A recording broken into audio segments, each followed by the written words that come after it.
हरि नारायण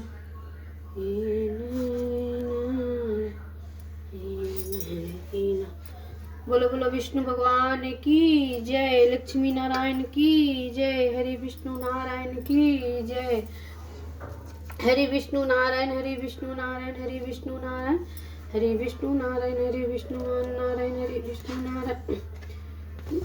बोलो बोलो विष्णु भगवान की जय। प्राचीन समय की बात है, भारत में एक राजा करता था। वो बड़ा ही प्रतापी तथा दानी था।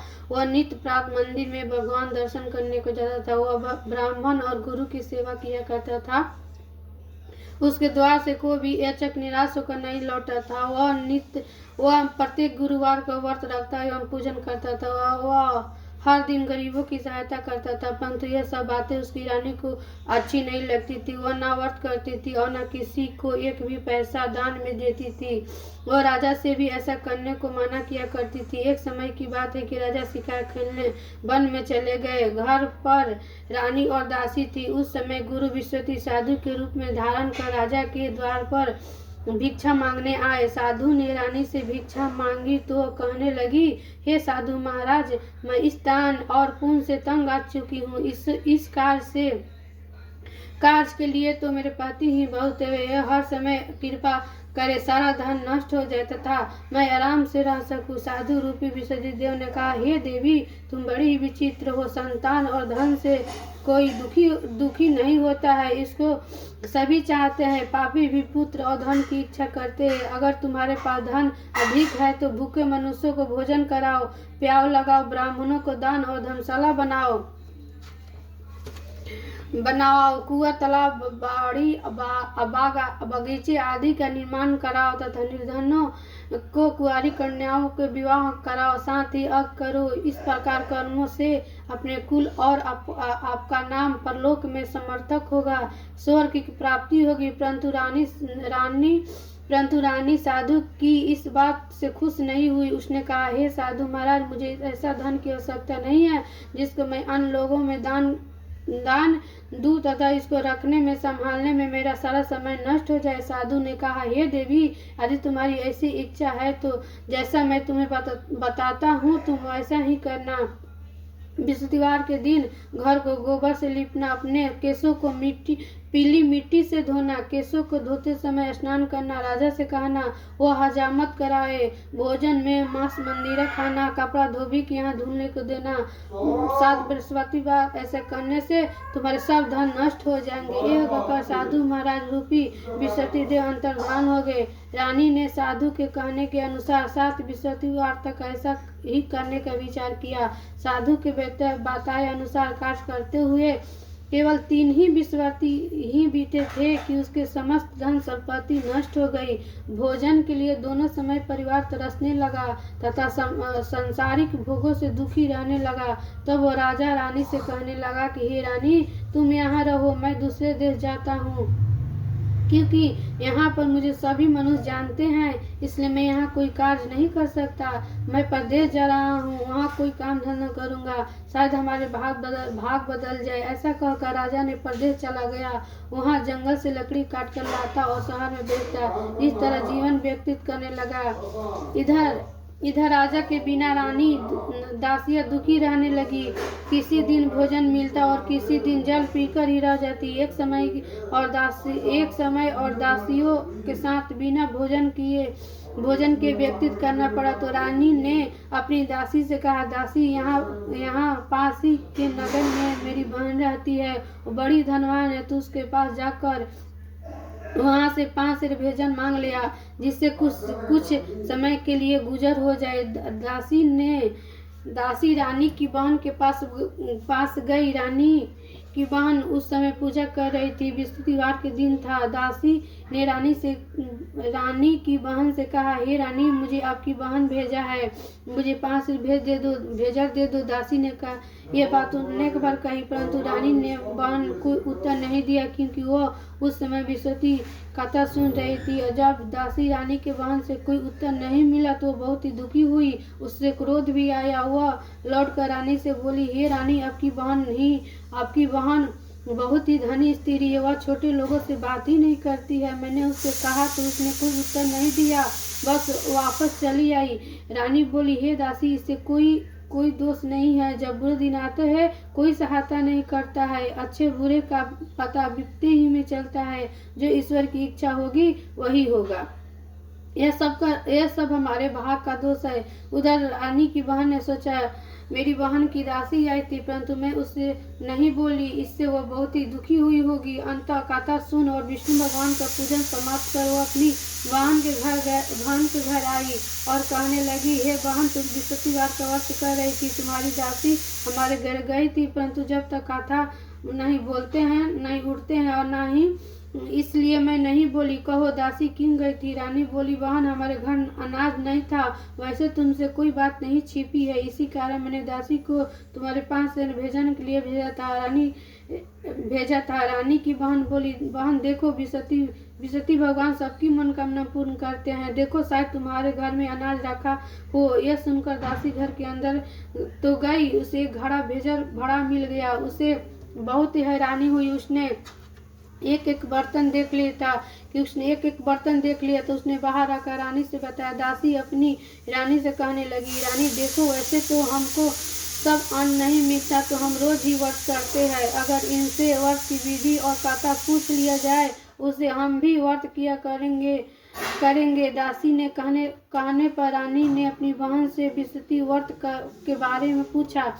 उसकी बहन ने बताया, रानी बहन, बृहस्पतिवार को सूर्योदय से पूर्व उठकर स्नान करके बृहस्पतिवार का व्रत करना चाहिए, लेकिन उस दिन सिर नहीं धोना चाहिए। बृहस्पतिवार के व्रत में चने की दाल और मुनक्का से विष्णु भगवान के केले के वृक्ष में जाकर पूजन करे तथा दीपक जलाए। उस दिन एक समय ही भोजन करे। भोजन में पीले पदार्थ ही ग्रहण करते तथा कथा सुने। इस प्रकार करने से गुरु भगवान प्रसन्न होते हैं, अन्न पुत्र और धन देते हैं, मनोकामना पूर्ण करते हैं। और तो पूजन की विधि बताकर रानी की बहन अपने घर लौट आई। रानी और दासी दोनों निश्चय किया कि बृहस्पति देव भगवान का पूजन जरूर करेंगे। जब 7 दिन बाद बृहस्पतिवार आया तो उन्होंने व्रत रखा। घुड़सवार में जाकर चना और गुड़ बीन कर लाई तथा उसकी दाल से केले की जड़ तथा विष्णु भगवान का पूजन किया। अब भोजन पीला कहाँ से आए? दोनों बहुत ही दुखी हुई, परंतु उन्होंने व्रत किया था, इस कारण बृहस्पति भगवान प्रसन्न थे। एक साधारण व्यक्ति के रूप में 2 थालियों में पीला भोजन देकर आए और दासी से देकर बोले, हे दासी, ये भोजन तुम्हारी रानी के लिए है, तुम दोनों कन्या। दासी भोजन पाकर बहुत प्रसन्न हुई और रानी से बोली, रानी जी, आप भोजन कर लो। रानी को भोजन आने के बारे में कुछ पता नहीं था, इसलिए वो दासी से बोली, जा तू ही भोजन कर, क्योंकि तू हमारी व्यर्थ में ही हंसी उड़ाती है। दासी बोली, एक व्यक्ति भोजन दे गया है। रानी कहने लगी, ये भोजन तेरे लिए दे गया है, तू ही भोजन कर। दासी ने कहा, यह व्यक्ति हम दोनों के लिए भोजन देकर गया है, इसलिए हम दोनों साथ बैठकर भोजन करेंगे। दोनों ने गुरु भगवान नमस्कार भोजन आरंभ किया। उसके बाद वह प्रत्येक बृहस्पतिवार को गुरु भगवान व्रत पूजन करने लगी। बृहस्पति भगवान की कृपा से उसके पास धन हो गया, परंतु रानी फिर पहले की तरह आलस करने लगी।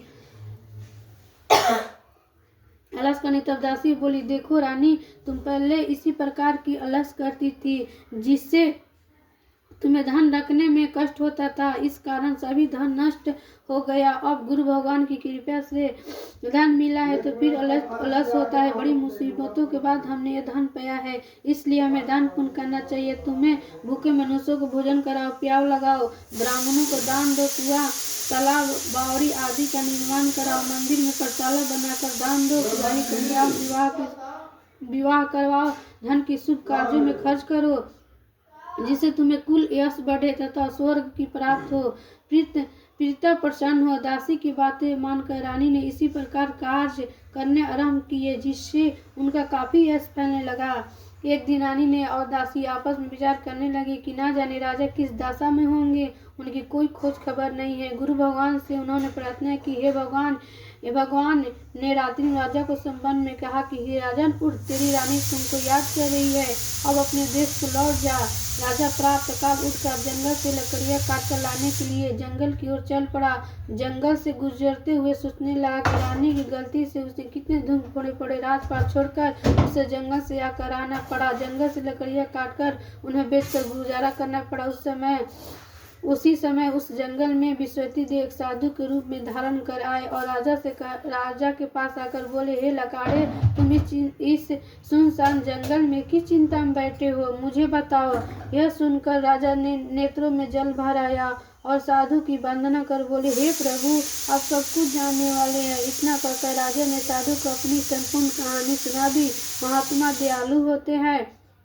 वे राजा से बोले, हे राजन, तुम्हारी पत्नी ने विश्वती देव के प्रति अपराध किया था, जिसके कारण तुम्हारी ये दशा हुई है। अब चिंता की अब तुम किसी प्रकार की चिंता मत करो, भगवान तुम्हें पहले से अधिक धन देंगे। देखो, तुम्हारी पत्नी ने विश्वती देव का व्रत करना आरम्भ कर दिया है और तुम भी विश्वती व्रत करके चने की दाल और गुड़ जल में भर लोटे में डालकर केले के पूजन करो। फिर कथा सुनो, भगवान तुम्हारी सभी मनोकामना पूर्ण करेंगे। साधु प्रसन्न होकर राजा से बोले, हे प्रभु, मुझे इतना लकड़ी बेचकर इतना पैसा नहीं बचता जिससे भोजन के करने से उपरांत कुछ बचा सकूं।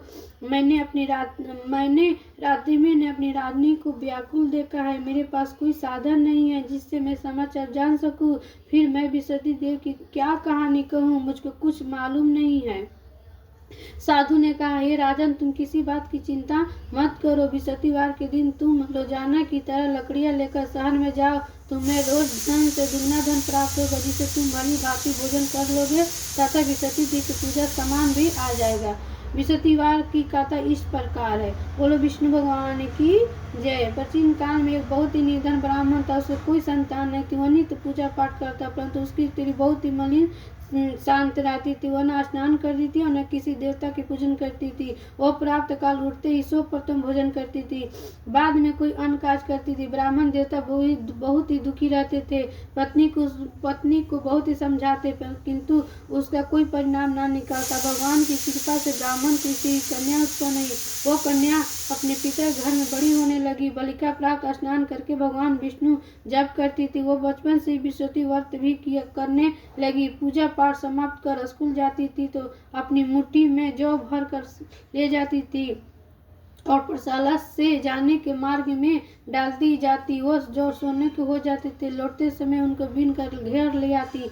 एक दिन वो बालिका सुबह में उन जौ के फटक कर साफ कर रही थी। उसकी माँ ने देख लिया और कहा, हे बेटी, सोने के जौ को फटकने के लिए सोने का शुभ भी होना चाहिए। दूसरे दिन गुरुवार था। इस कन्या ने व्रत रखा और विश्वती से प्रार्थना करके कहा, हे प्रभु, यदि मैंने आपके सच्चे मन से आपकी पूजा की हो तो मुझे सोने का शुभ भी दे दो। विश्वती देव ने उसकी प्रार्थना स्वीकार कर ली। रोजाना की तरह वह कन्या जौ फैलाती हुई स्कूल चली गई। स्कूल से लौटकर जब वह जौ को बीन रही थी तो विश्वती दी कृपया से उस सोने का शुभ भी मिला। उसे वह घर ले आई और उससे जौ साफ करने लगी, परंतु उसकी माँ का वही ढंग रहा। एक दिन की बात है, वह कन्या सोने के जू में सब कार्य साफ कर रही थी। उस समय नगर का राजकुमार वहां से होकर निकला। इस कन्या के रूप और सोने के सूप में जौ साफ करते देख उस कन्या पर मोहित हो गया। राजमहल आकर भोजन तथा जल त्याग कर उदास होकर लेट गया। राजा को यह समझ राजकुमार द्वारा अन्न जल त्यागने का समाचार ज्ञात हुआ तो अपने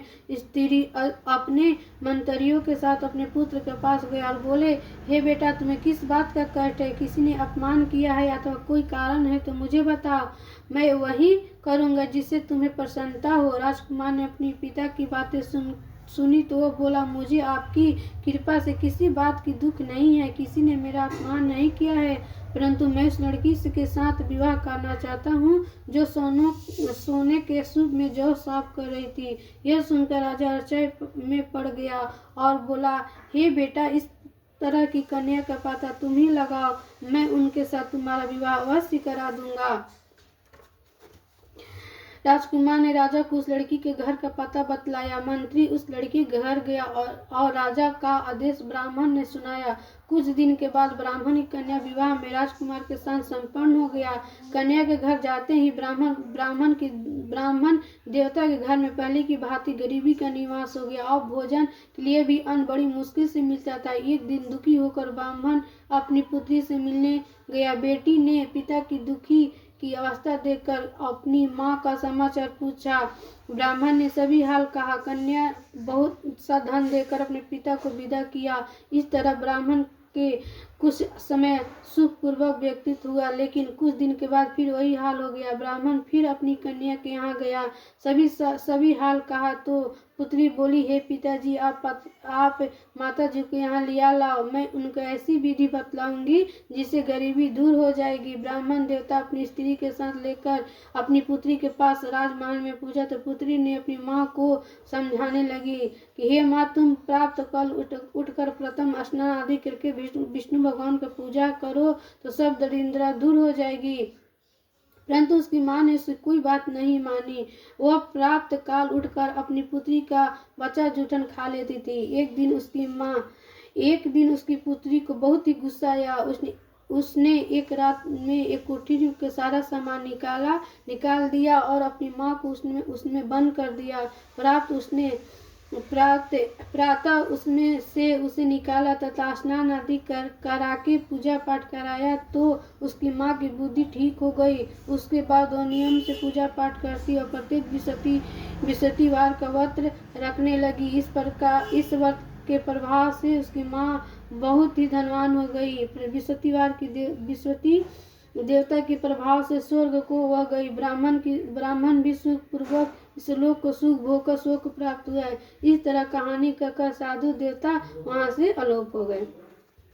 धीरे धीरे समय व्यतीत होने लगा। फिर बृहस्पतिवार दिन आया तो राजा जंगल से लकड़ियां काटकर किसी शहर में बेचने गया। उसे उस दिनों से अधिक धन मिला। राजा ने चना गुड़ आदि लाकर बृहस्पतिवार व्रत किया। उस दिन उसके सभी कलेश दूर हो गए। परंतु जब अगला गुरुवार दिन आया तो वह बृहस्पति का व्रत करना आरंभ करना भूल गया। इस कारण बृहस्पति भगवान नाराज हो गए। उस दिन उस नगर के राजा ने विशाल यज्ञ का घोषणा किया था। उसने समस्त राज्य में घोषणा करवा दी कि कोई मनुष्य अपने भोजन ना बनावे तथा आग भी ना जलावे। समस्त लोग मेरे यहाँ भोजन करने आवे। जिस आज्ञा को जो ना मानेगा उसको फांसी की सजा दी जाएगी। राजा की आज्ञा अनुसार राजा के सभी वासी राजा के भोजन में सम्मिलित हुए, लेकिन लकहाड़ा कुछ देर से पहुंचा, इसलिए राजा उसको अपने साथ महल में ले गए। जब राजा लकहाड़े को भोजन करा रहे थे, रानी की दृष्टि उस खूंटी पर पड़ी जिस पर उसका हार लटका हुआ था। उसे हार खूंटी पर लटका दिखाई नहीं दिया तो रानी निश्चय हो गया कि मेरा हार इसी लकहाड़े ने चुरा लिया है। उसी समय सैनिक बुलवाकर उसको जेल में डलवा दिया। जब राजा जेल खाने में गया तो बहुत ही दुखी होकर विचार करने लगा कि ना जाने कौन से पूर्व जन्म के कर्म से मुझे ये दुख प्राप्त हुआ है, और उसी साधु की याद करने लगा जो जंगल में मिला तथा तत्काल बृहस्पति साधु के रूप में प्रकट हो गए और उसकी दशा देखकर कहने लगे, अरे मूर्ख, तूने बृहस्पति देव की कथा नहीं की है, इसी कारण तुझे दुख प्राप्त हुआ है। अब चिंता मत करो। बृहस्पतिवार के दिन जेलखाने के दरवाजे पर 4 पैसे पड़े मिलेंगे। उन बृहस्पति की पूजा करना तो सभी कष्ट दूर हो जाएंगे। अगले बृहस्पतिवार था। उसे जेल के द्वार पर 4 पैसे मिले। राजा ने पूजा का सामान मंगवा कर कथा कही और प्रसाद बांटा। उसी रात्रि को बृहस्पति दिन उस नगर के राजा को संपन्न में कहा कि हे राजन, तूने जिस आदमी को जेल खाने में बंद कर दिया है वह निर्दोष है, वो राजा है, उसे छोड़ देना। रानी का हार उसी खूंटी पर लटका हुआ है। अगर तूने ऐसा नहीं किया तो मैं तेरे राज्य को नष्ट कर दूंगा। राजा प्राप्त काल उठा और खूंटी पर हार लटका देकर लकहाड़ों को बुलाकर क्षमा मांगी तथा राजा के योग्य सुंदर वस्त्र भूषण देकर भेंट किया। उसे विदा किया। गुरुदेव की आज्ञा अनुसार अपने नगर को चल दिया। राजा जब नगर के निकट पहुंचा तो उसे बड़ा ही आश्चर्य हुआ। नगर में पहले से अधिक बाग, तालाब, कुएं तथा बहुत सी धर्मशाला, मंदिर आदि बने हुए थे। राजा ने पूछा कि ये किसका बाग और धर्मशाला है। तब नगर के सब लोग कहने लगे कि ये सब रानी और उसकी दासी ने बनाए गए हैं। राजा आश्चर्य हुआ, गुस्सा भी आया। जब रानी ने खबर सुनी कि राजा आ रहे हैं तो उसने अपनी दासी से कहा कि दासी देख, राजा हमको कितनी बुरी हालत में छोड़कर गए थे। वो हमारी ऐसी हालत देखकर लौट न जाए, इसलिए तू दरवाजे पर खड़ी हो जाए। रानी की आज्ञा अनुसार दासी दरवाजे पर खड़ी हो गई। जब राजा आए तो उन्होंने अपने साथ महल में लिवा लाई। तब राजा ने क्रोध करके अपनी तलवार निकाली और पूछने लगा, बताओ यह सब धन कैसे प्राप्त हुआ है। तब रानी ने बताया, हमें यह सब धन विशति देव व्रत करने का प्रभाव से प्राप्त हुआ है। राजा ने तब निश्चय किया कि 7 रोज बाद तो सभी विशति देव तथा पूजन करते हैं, परंतु मैं रोजाना दिन में 3 बार कथा कहा करूँगा। तब रोज व्रत किया करूँगा। अब हर समय राजा के दुपट्टे में चने की दाल बंधी रहती थी तथा दिन में 3 बार कथा कहता। एक रोज राजा ने विचार किया कि चलो अपनी बहन के घर हो आवे। इस तरह की निश्चय कर राजा घोड़े पर सवार हो अपनी बहन के यहाँ चल दिया। मार्ग में उसने देखा कि कुछ आदमी एक मुर्गे को लिए जा रहे थे। उन्होंने रोकर राजा से कहने लगा, अरे भाइयों, मेरे भी सती कथा सुन लो। वे बोलो, लो हमारा तो आदमी मर गया, इसको अपनी कथा ही पड़ी है। परंतु कुछ आदमी बोले, अच्छा कहो, तुम्हारी कथा भी सुनेंगे। राजा ने दाल निकाली और कथा कहानी शुरू कर दी। जब कथा आदि हुई तो मुर्दा हिलने लगा और कथा जब समाप्त हुई कि राम राम करते हुए वह मुर्दा खड़ा हो गया। राजा आगे बढ़ा, उसे चलते चलते शाम हो गई। आगे मार्ग में उसने एक किसान को खेत पर हल चलाता मिला। राजा उससे बोला, अरे भाई, तुम मेरी बृहस्पतिवार की कथा सुन लो। किसान झुलस कर बोला, जब तक मैं तेरी कथा सुनूंगा तब तक 4 हराया जोत लूंगा। जा अपनी कथा किसी और को सुना। राजा आगे चलने लगा। राजा के हटते ही बैल बछड़ कर खाल पर गिर गए तथा किसान के पेट में बहुत जोर से दर्द होने लगा। उसी समय किसान की पत्नी रोटी लेकर आई। उसने जब यह देखा तो अपने पुत्र से सब हाल पूछा। बेटी ने सभी हाल बताई दिया। बुढ़िया दौड़ती दौड़ती घुड़सवार के पास गई और उससे बोली, मैं तेरी कथा सुनूंगी, तुम अपनी कथा मेरे खेत पर ही चल कर कहना। राजा ने लौटकर बुढ़िया के खेत पर जाकर कथा कही, जिससे सुनते बैल खड़े हो गए तथा किसान का पेट दर्द में ठीक बंद हो गया। राजा ने अपनी बहन के घर पहुंच गया। बहन ने भाई की खूब मेहमानी की। दूसरे रोज प्रातः काल राजा जगा तो देखने लगा कि सब लोग भोजन कर रहे हैं। राजा ने अपनी बहन से पूछा कि ऐसा कोई मनुष्य है जिसने अभी तक भोजन नहीं किया हो, जो मेरी बृहस्पतिवार की कथा सुन ले। बहन बोली, भैया, यहाँ देश में ऐसा ही है। पहले यहाँ लोग भोजन करते हैं, बाद में अन्य काज करते हैं। अगर मैं पड़ोस में कोई हो तो देखाती हूँ। ऐसा कहकर बहन देखने चली गई, परंतु उसे कोई भी ऐसा व्यक्ति नहीं मिला जिसने भोजन नहीं किया हो। वह एक कुम्हार के घर गई जिसका लड़का बीमार था। उसे मालूम हुआ कि उससे यहाँ 3 दिन से किसी ने भोजन नहीं किया है। रानी ने अपने भाई की कथा सुनने के लिए कुम्हार से कहा। वह तैयार हो गया। राजा ने जाकर बृहस्पति कथा कही, जिसको सुनकर उसका लड़का ठीक हो गया। अब तो राजा की प्रशंसा होने लगी। एक दिन राजा ने अपनी बहन से कहा, हे बहन, मैं अपने घर जाऊंगा, तुम भी तैयार हो जाओ। राजा की बहन ने अपनी सास से अपने भाई के साथ जाने की आज्ञा मांगी तो सास बोली, चली जा, परंतु अपने लड़के को मत ले जाना, क्योंकि तेरा भाई को कोई संतान नहीं होती है। बहन ने अपनी भाई से कहा, भैया, मैं तो चलूंगी, परंतु कोई बालक नहीं जाएगा। राजा ने कहा, जब कोई बालक ही नहीं चलेगा, तुम चलकर क्या करोगी। दुखी मन से राजा अपने नगर को लौट आया। राजा ने अपनी रानी से कहा, हम निसंतान हैं, इसलिए कोई हमारे घर आना पसंद नहीं करता। इतना कहकर वो बिना भोजन आदि किए शैया पर लेट गया। रानी बोली, हे प्रभु, बृहस्पति देव ने हमें सब कुछ दिया है, वे हमें संतान भी और देंगे। उसी रात बृहस्पति देव ने राजा को सपन में कहा कि हे राजन, उठ, सभी शोक त्याग दे, तेरी रानी गर्भवती है। राजा यह जानकर बड़ी खुशी हुई और 9वें महीने में रानी ने गर्भ से एक सुंदर पुत्र पैदा हुआ। जब राजा की बहन ने यह शुभ समाचार सुना तो वह बहुत ही खुश हुई तथा बधाई लेकर अपने भाई के यहाँ आई। तभी रानी ने कहा, घोड़ा चढ़कर नहीं आई, गधा चढ़ी आई है। राजा की बहन ने बोली, भैया मैं इस प्रकार नहीं कहती, तुम्हें औलाद कैसे मिलती। विसती देव ऐसे ही हैं जिसके मन में जो मनोकामनाएं रहती हैं सभी को पूर्ण करते हैं। जो सदा भावना पूर्वक विसती व्रत रखता एवं पढ़ता अथवा सुनाता और दूसरों को सुनाता है, विसती देव उसकी सभी मनोकामना पूर्ण करते हैं। विसती देव की उनकी सदैव रक्षा करते हैं। जो संसार में सदा भावना से सच्चे हृदय से विसती देव पूजन करते हैं, उनकी सभी मनोकामनाएं उसी प्रकार पूर्ण होती है। जैसे रानी और राजा ने विसती देव की कथा का गुणगान किया, उनकी सभी इच्छाएं विसती देव ने पूर्ण की। मनुष्य को हृदय से उनका मनन करते हुए जय जयकारा बोलना चाहिए। बोलो बोलो विष्णु भगवान की जय, लक्ष्मी नारायण की जय।